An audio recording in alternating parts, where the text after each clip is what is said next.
Hallelujah. Praise the Lord. Good morning, સવારની સલામ. ફરી એકવાર આપણા ઈશ્વરે, આપણા પ્રભુએ આપણને આ સુંદર દિવસ આપ્યો છે, સવાર આપી છે અને તેમનું ભજન કરવા માટે આ સુંદર તક આપી છે. હાલેલુયા. વિશ્વાસથી પ્રભુની પાસે જઈએ, તેમની સ્તુતિ કરીએ, આરાધના કરીએ. હાલેલુયા.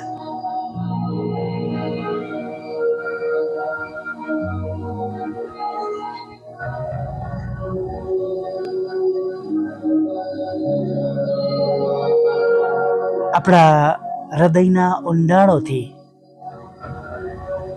આભાર સુધીના અર્પણો લઈને જઈએ. ઉત્પત્તિમાં આપણે બે અર્પણો વિશે વાંચીએ છીએ, નહીં? કે બે લોકો પોતપોતાનું અર્પણ લઈને યહોવા બાપની પાસે ગયા. યસ, કાઈન અને હાબેલ.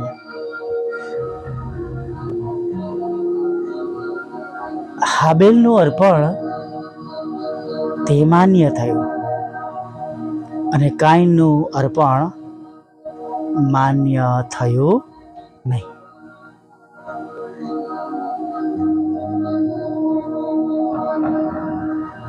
અને માટે હંમેશા આપણે એ વિશે જાગૃત રહીએ.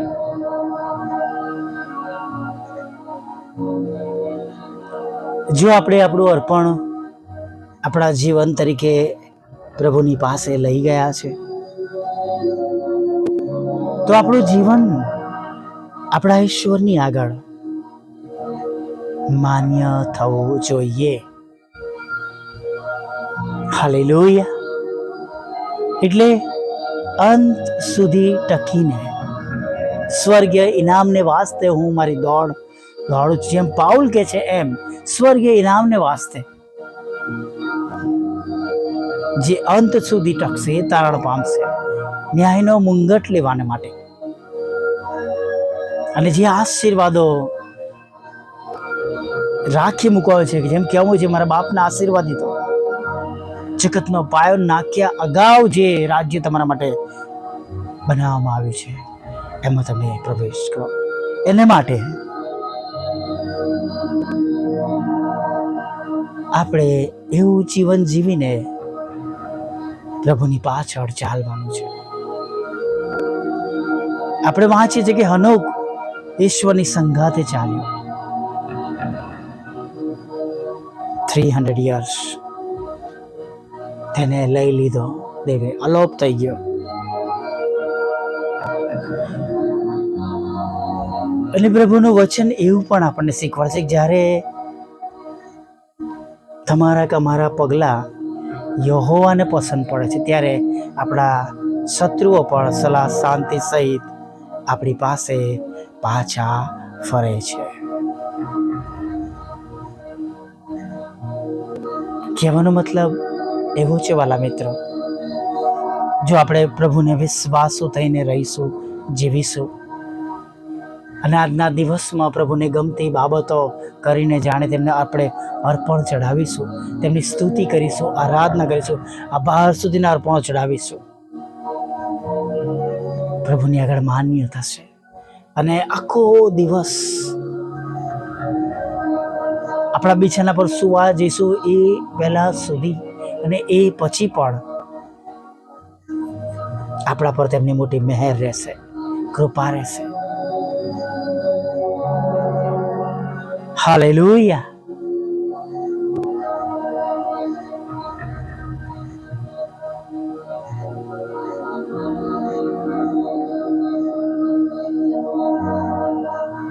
ખરેખર વાલા મિત્રો,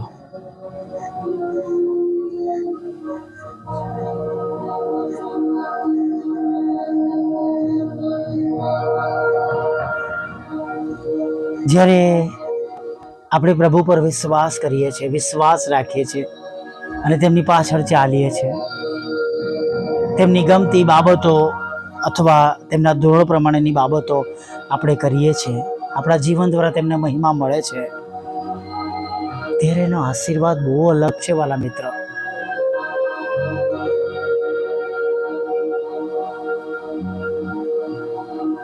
હાલેલુયા.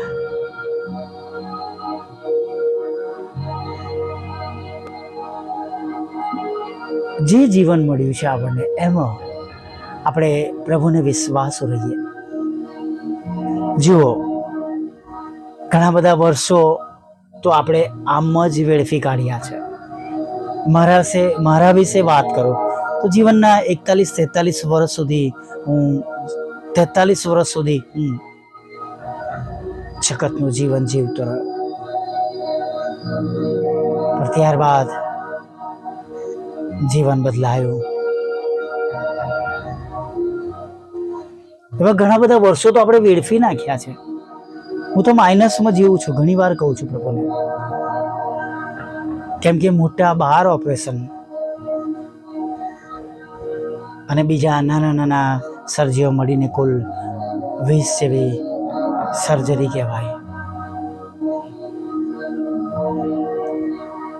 દરેક ઓપરેશને ધારો કે 2 વર્ષ, 3 વર્ષ, 4 વર્ષ પણ ઓછા થાય જેમ કહેવામાં આવે છે.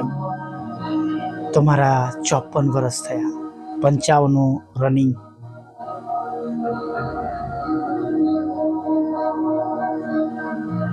ક્ષમા કરજો, 55 પૂરા થયા.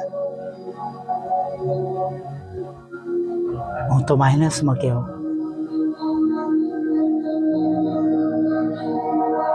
પણ મારા જીવનમાં મને એક તક મળી. પ્રભુએ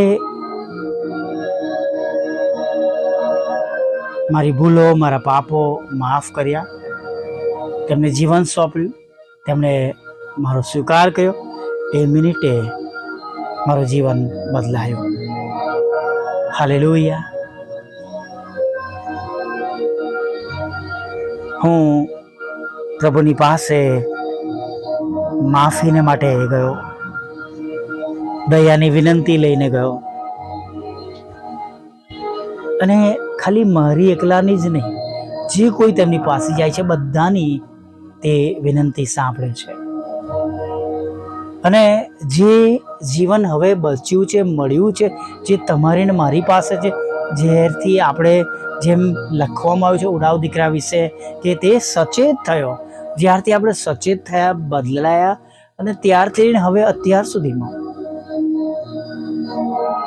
આપણે એવી રીતના જીવવાનું છે કે દરેક દિવસ, દરેક કલાક, દરેક મિનિટ, દરેક સેકન્ડ, દરેક અઠવાડિયું, દરેક મહિનાઓ પ્રભુની આગળ માન્ય થાય. હાલેલુયા. પ્રભુની આગળ માન્ય થાય વાલા મિત્ર. જો માન્ય નહીં થાય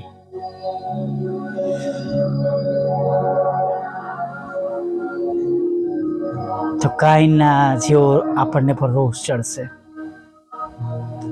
મને કાઈન સાથે જે વાત કરશે ને, યહોવા બાપ, મને બહુ ગમે છે. તને કેમ રોષ ચડ્યો છે? જો તું સારું કરશે તો શું તું માન્ય નહીં થાય?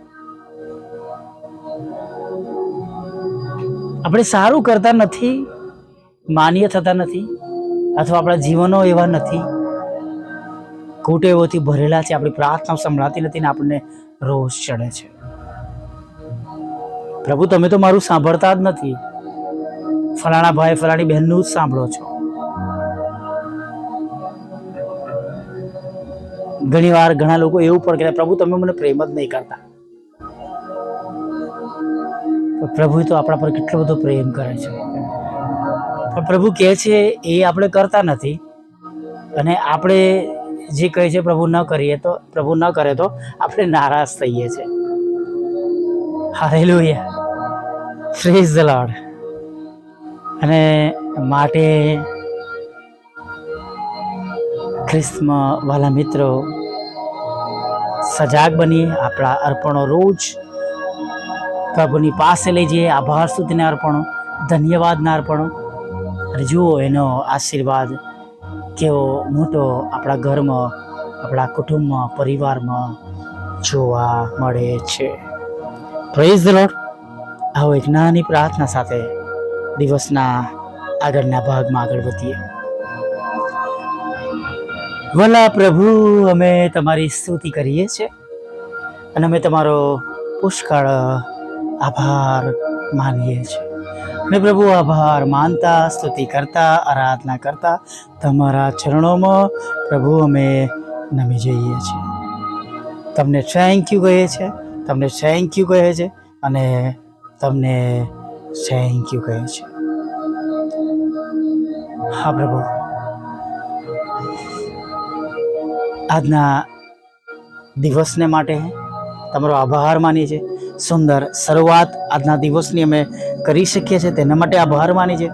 સરસ વચન દ્વારા તમે અમને બોધ આપ્યો છે, સમજણ આપી છે, શિખામણ આપ્યું છે, તેના માટે અમે તમારો બહુ જ આભાર માનીએ છીએ. અને પ્રભુ, અમે માન્ય થઈએ તમારી આગળ. અમારી સેવાઓ, અમારું જીવન, અમારું કુટુંબ, પરિવાર તમારી આગળ માન્ય થાય પ્રભુ. અમે એવું જીવીએ પ્રભુ, એવું તમે થવા દો. અમારા જીવન દ્વારા કેવળ તમને માન અને મહિમા મળે પ્રભુ, એવું તમે થવા દેજો. Thank you, thank you, thank you, thank you, thank you પ્રભુ. અત્યાર સુધીના તમામ આશીર્વાદો માટે અમે તમારો આભાર માનીએ છીએ. હવે આગળના સમયમાં પણ તમે અમારી સાથે લો, તમે અમારી સંભાળ લો, તમે અમારી કાળજી લો. અમારી સર્વ પ્રકારની જરૂરિયાતો પ્રભુ તમે પૂરી પાડો. અમારી સર્વ પ્રકારની ચિંતાઓ તમે દૂર કરો પ્રભુ.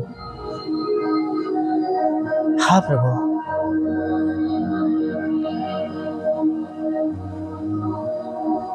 તમામ જરૂરિયાત પૂરી પાડો. અમારી આંખમાં આંસુને તમે આનંદમાં બદલો.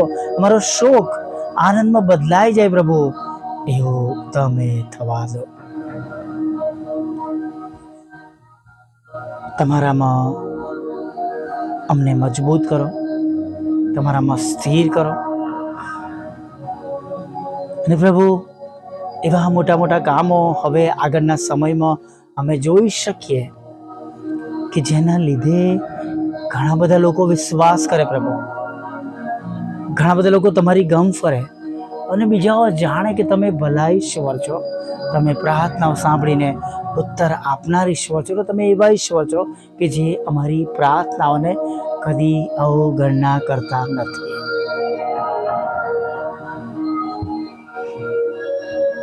પ્રભુ, હમણાં જે ભૂલો થઈ છે,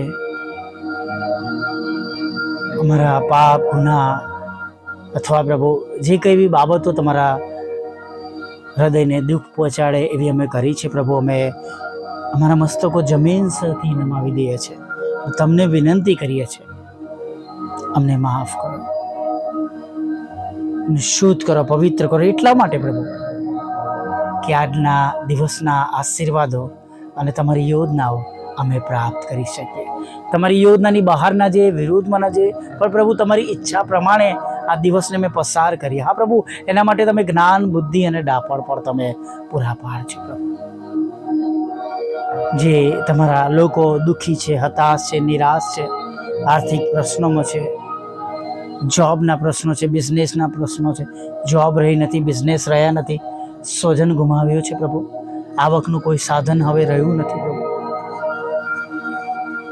પ્રભુ, અમે પ્રાર્થના કરીએ છીએ તમામ એવા દુઃખી લોકો અને જરૂરિયાતમંદ લોકોનું પ્રભુ તમે ભરણ પોષણ કરો, તમે તેમને મદદ કરો, તમે તેમની સંભાળ લો, તમે તેમની કાળજી લો. તેમના ઘરોનું પ્રભુ તમે પોષણ કરો, તેમની સેવાઓનું તમે પોષણ કરો પ્રભુ. અને પ્રભુ, અકલ્પ્ય રીતે તમારા અદૃશ્ય હાથો દ્વારા તમે રોજે રોજની તેમની જરૂરિયાતો પૂરી પાડો એવી અમે પ્રાર્થના કરીએ છીએ. સર્વ પ્રકારના રોગોથી પીડાતા લોકોને અમે તમારી પાસે લાવીએ છીએ પ્રભુ. ઈસુ ખ્રિસ્તના પવિત્ર બુલંદ નામમાં તેઓ સાજા થાય. 39 ફટકામાં પ્રભુ બધાને માટે અમે સાજાપણું કબૂલ કરે છે, સાંભળી રહ્યા છે, વિશ્વાસ કર્યા છે, એ બધા દરેક અત્યારે હમણાં આ પડે આ મિનિટે સાજા થઈ જાય પ્રભુ, એવી અમે પ્રાર્થના કરીએ છીએ પ્રભુ. તમારા બાળકોને લગ્નનો આશીર્વાદ આપજો, બાળકજનનો આશીર્વાદ આપજો, નોકરી ધંધા રોજગારનો આશીર્વાદ આપજો, મકાનનો આશીર્વાદ આપજો, લોનનો આશીર્વાદ આપજો, નાણાંનો આશીર્વાદ આપજો, વિદેશ જવાના તેમના માર્ગોને તમે સફળ કરજો, ખુલ્લા કરજો, ભણવાના માટે, નોકરી કરવા માટે, કુટુંબ સાથે રહેવા માટે રસ્તા ખુલ્લા કરજો, તેમના પર મૂકવામાં આવેલા કોર્ટ કેસ, ખોટા તોમતો, એફઆઈઆરને તમે ખાલી જ કરજો. વિધુરો, વિધવા બહેનો, અનાથો, મનબુદ્ધિ લોકો, માનસિક રોગીઓ અને વિકલાંગોની પણ પ્રભુ તમે સાથે રહેજો એવી પ્રાર્થના કરી છે પ્રભુ. જે 3 બાબતમાંથી પ્રભુ જે એક બાબત તમે આપી છે તેના માટે અમે આભાર માનીએ છીએ. જે પ્રાર્થના કરી તેમને બમણા આશીર્વાદથી તમે ભરી દેજો. આગળના સમયો મારી સાથે રહો, ભૂલો પાપ ગુનાઓ માફ કરજો અને સાંજે તમારું ભજન કરવા માટે લાવજો માગતા પ્રભુ ઈસુમાં આટલું સાંભળો, દેવ બાપ માન્ય કરજો. આમીન, આમીન, આમીન.